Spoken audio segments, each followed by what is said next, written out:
Imagine someone investing in you, but not what you might achieve in your lifetime, but rather how and when you die. They don't know you, they've never met your family, but when you die, they get paid. It sounds like something out of an action movie, a hitman doing a job. A person dies and they get paid. But this isn't fiction. This is a real financial market. A market where people profit, literally, when someone else dies. They celebrate early deaths, track timelines, predict your death, so they know when they'll get paid. It might sound hard to believe, but in this world, this shadow market, it's very real, and it's growing. This is the story of how life insurance, meant to protect the living, became a tool for betting on the dead. Life insurance is one of the few financial products that almost everyone understands. You pay a monthly premium, you die, your family gets a payout, maybe 500,000 or $1 million, whatever you agreed on.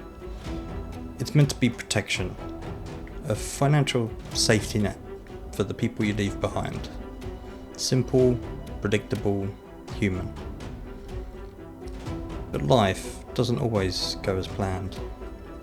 People retire, they get sick, they can't afford the premiums anymore, and that's when the offers start to come in. Someone steps in and says, "We'll buy your life insurance policy, you'll get some cash now, and we'll collect the payout when you pass away." The numbers are rarely fair. You might get pennies on the dollar, say 50,000 in exchange for a policy worth $500,000. From the outside, it looks like a choice, but for many, it's not. Those deals are often made under pressure, mounting bills, illness, financial desperation, and the fine print, often buried, rushed, misunderstood. There are many cases where people aren't fully told what they're agreeing to, where brokers skim thousands in hidden fees, where people sell their policy for far less than it's worth, because they're out of options and they're out of time. And here is where it gets even stranger. These aren't one-off deals between two people. There's an entire market built on this.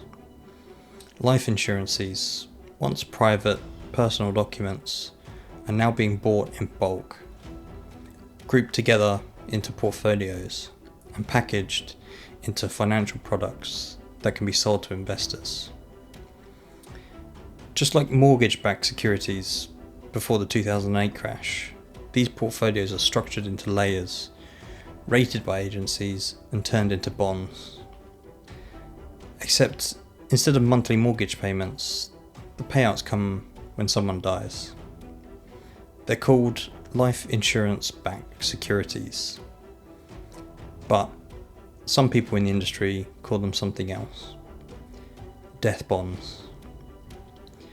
We'll break down exactly how they work later on this video, how Wall Street figured out how to turn the end of your life into a tradable asset.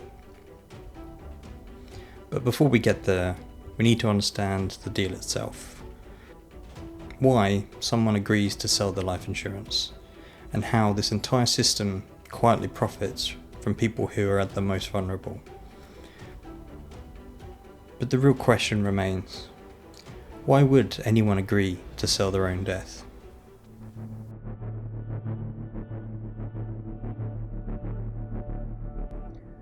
On the surface, selling your life insurance policy might seem unthinkable, but the reality isn't so simple. People sell because they feel they have no choice.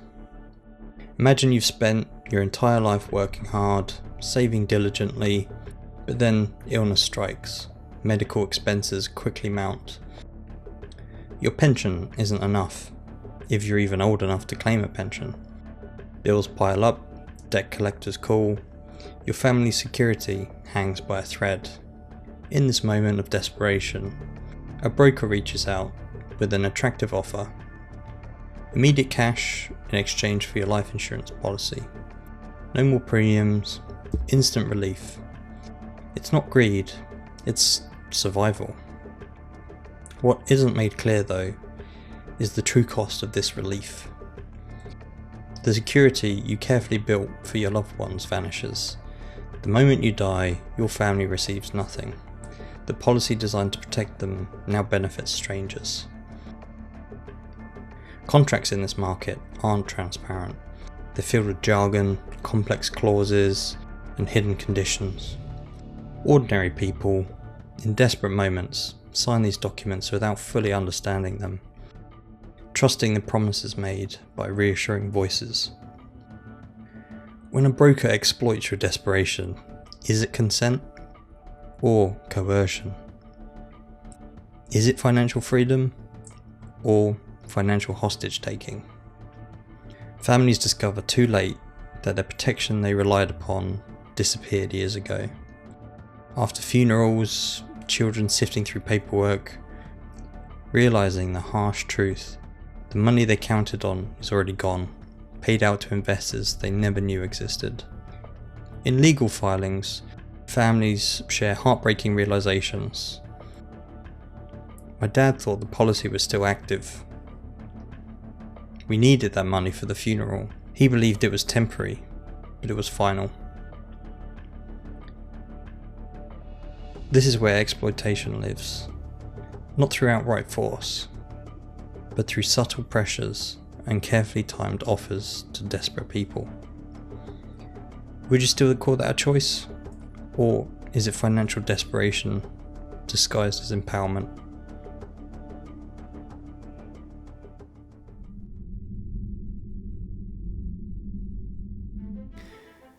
Wall Street didn't invent betting on death, but they perfected it.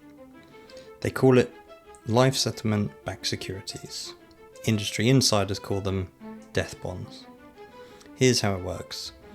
An investment firm buys hundreds, sometimes thousands of life insurance policies. They pull them together. They call them tranches, different layers of risk and reward. Remember the movie The Big Short? The scene with the Jenga tower explaining tranches? They're private, and they're made up of layers of tranches.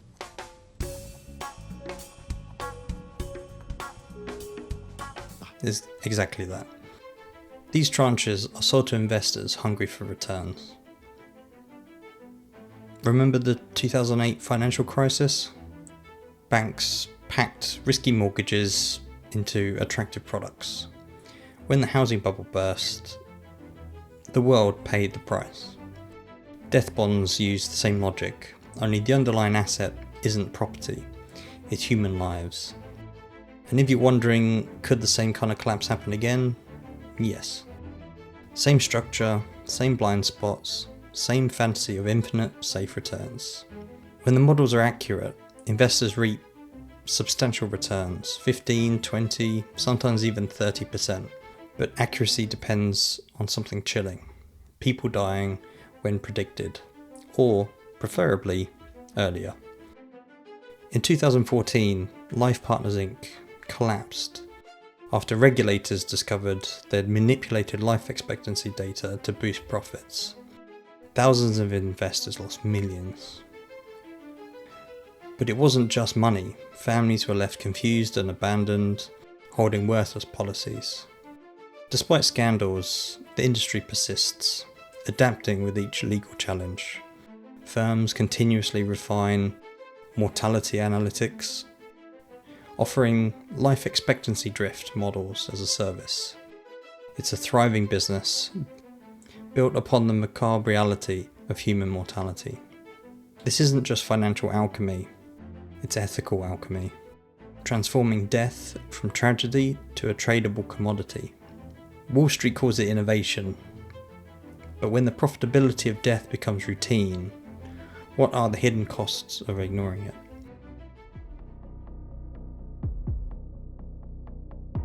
There's a chilling phrase whispered behind closed doors: a beautiful death. It's not about dignity or peace, it's about profit. A death timed perfectly for maximum financial return. When an investor buys your policy, they're not wishing you a long life. They're betting on you meeting their precise statistical predictions, or better yet, beating them when you die early. Say an investor buys your policy for £150,000 and covers your premiums of £10,000 for 2 years, and then you die. The payout is $1 million. That's over $800,000 in profit. That's 400% return. A normal return for investors, say in treasury bonds, is 2 to 5% annually. Stocks, 7 to 10% annually. So you could expect 15 to 20% return on a normal stock investment in the same period, compared to the 400% return on a person's life insurance policy. Now you can see why they're so attractive to investors. But what if you live longer? The maths become less attractive. More premiums, more risk, smaller profit margins. Investors actively celebrate early exits, deaths that deliver faster returns. Here's an actual email from an investor after someone's early death payout. Quote, "This death was beautiful." Imagine someone calling your death beautiful just because it improved their quarterly earnings. This world, death isn't tragic. It's celebrated as efficient business. Meanwhile, grieving families discover the bitter truth after a loved one's passing. Their security vanished long ago, replaced by strangers who profited from their loss. The policy, meant to protect families, now serves distant investors. The original intention erased permanently. They call this a beautiful death. But what's beautiful about losing everything you intended for those you leave behind?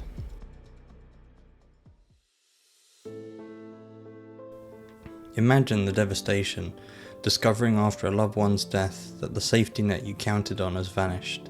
Families suddenly grappling not only with the loss of a loved one, but financial ruin, realizing too late that the protection was quietly traded away. Here are a couple of quotes from legal filings. It was sold to her as a safe way to get cash, but no one told her she'd lose the benefit entirely. The niece of a woman who died believing her family would receive a death benefit, but had been reassigned to an investor group. He thought he was setting something up to protect us. Instead, it nearly wiped everything out. The son of a retired father who sold his policy and entered into a complex financial arrangement that drained his assets before he died. You might think it's simple, just read the fine print. But contracts in this market aren't designed to be simple. They're deliberately dense, packed with financial jargon, complex clauses, and hidden conditions. These people aren't lawyers or financial experts. They're ordinary people, often at their most vulnerable. Facing illness and financial ruin, they trust brokers who promise relief. They're not expecting a trap. Yes, legally, the responsibility might fall on the person signing, but morally, ethically, isn't there a bigger responsibility? Shouldn't brokers clearly explain what people are truly giving up, rather than burying consequences beneath layers of complexity? This isn't just about who signed on the dotted line, it's about who profits when ordinary people are misled. Legally, there's nothing these families can do. Contracts signed under financial desperation protect investors, not loved ones. Yet morally, shouldn't brokers and investors clearly inform vulnerable individuals exactly what's at stake? Who is truly responsible here? The desperate person who signed away their family's protection, or the system quietly profiting from their desperation? This could be your family, your loved ones, your future sold without you even knowing. If it happened to you, would you see it coming?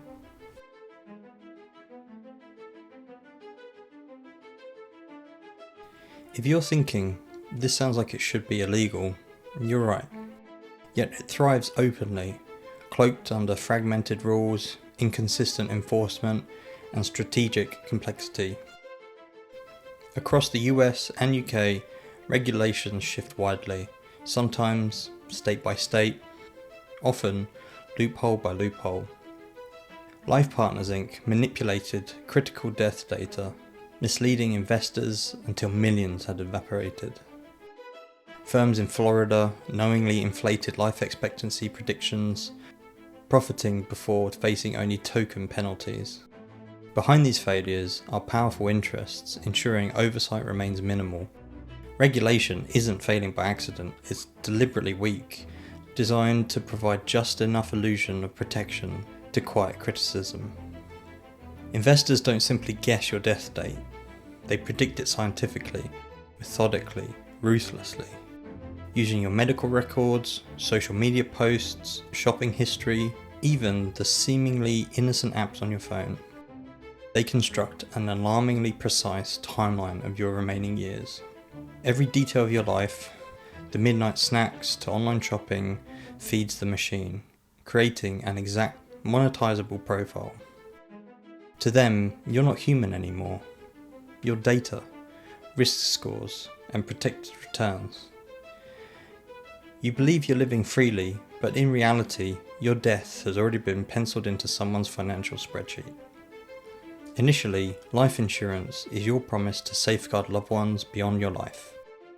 But in times of desperation, when medical bills and financial burdens overwhelm you, brokers offer what feels like an escape route, cloaked in reassuring terms like financial freedom and taking control. Yet beneath these comforting words lies a grim reality. Irreversible decisions made under duress. When you sell your policy, you trade away your family's safety net. First you brought protection for their future, now you've sold that future to strangers profiting from your death. The cruel irony is unmistakable. The very people you intended to protect become the real victims. This isn't some hidden conspiracy. It's an openly thriving industry, commodifying human mortality as just another tradable asset.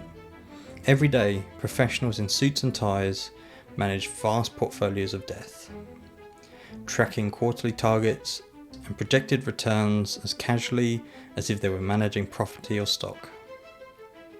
Major hedge funds, prestigious banks, pension funds, all invest openly, attracted to the market precisely because it's predicted profitability. The logic is cold, calculated, and chillingly efficient. People inevitably die, returns flow reliably, and profits rise indefinitely. This industry hasn't accepted death, it has monetized, institutionalized, and normalized it. The system doesn't ask if it's right, only if it's profitable. And profit, in this case, is always someone's death.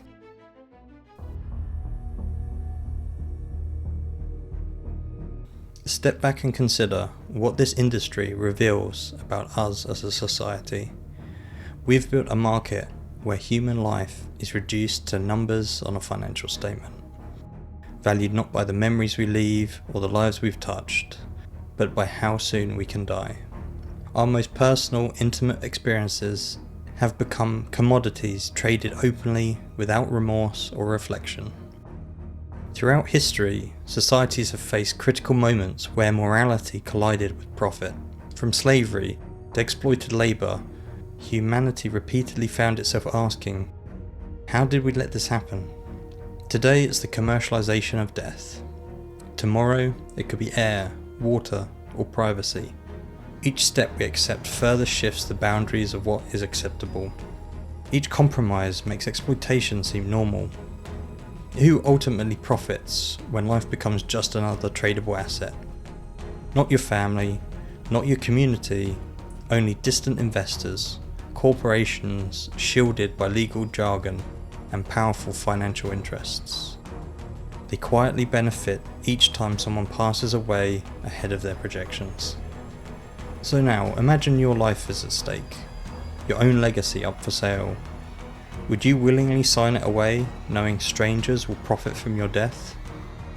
Or would you resist, questioning whether this market should even exist at all? Ultimately, this isn't just about the secondary life market or financial ethics.